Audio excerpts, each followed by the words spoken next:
My handwriting. That's not the title.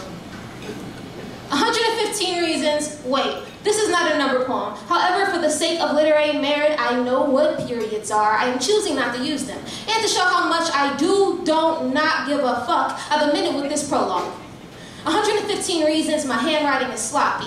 5th grade, you write like a boy, says 2 pink ponytails missing half barrettes on her left, my right side of head exhibiting long, silky, freshly pressed locks that shadow the light brown of her complexion, valued a whole 2 inches over my outer layers. Invisible ceilings are not metaphors, and the newly trained broad 11-year-olds of 2002 were cliquey as fuck and very good at strategizing exclusionary rituals.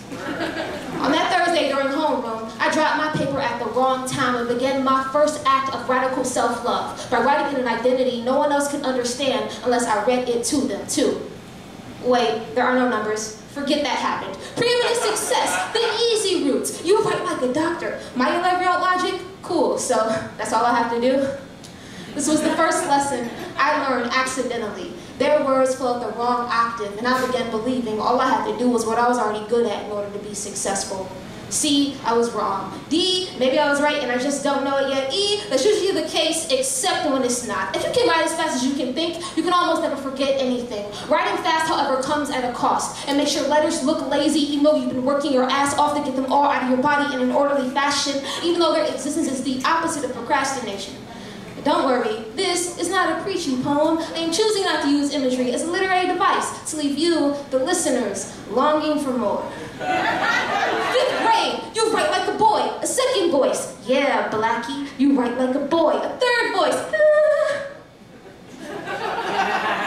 me, a defiant soul. Lip smack, neck roll, attempting to hide the lump in my throat, the question mark of my ears, wondering why it hurt so much to be called something I wouldn't mind being and something I knew I was. 2 days later, I found a book. The book was full of slow, heated sex scenes.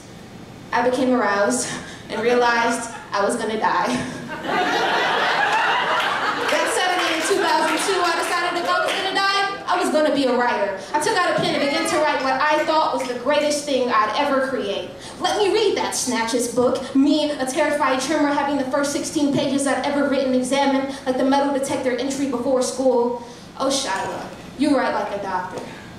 This time, the lump in my throat fully visible, the question mark of my gut wondered why it hurt so much to be called something I wouldn't mind being, and not to be called something I knew I was. C, I was wrong. D, maybe I was right and I just don't know it yet. E, that's usually the case except when it's not. If you can write as fast as you can feel, you can almost never feel anything. Feeling fast, however, comes at a cost. It makes your love look lazy even though you've been working your ass off to get it all out of your body in an orderly fashion, even though its existence is the opposite of hate.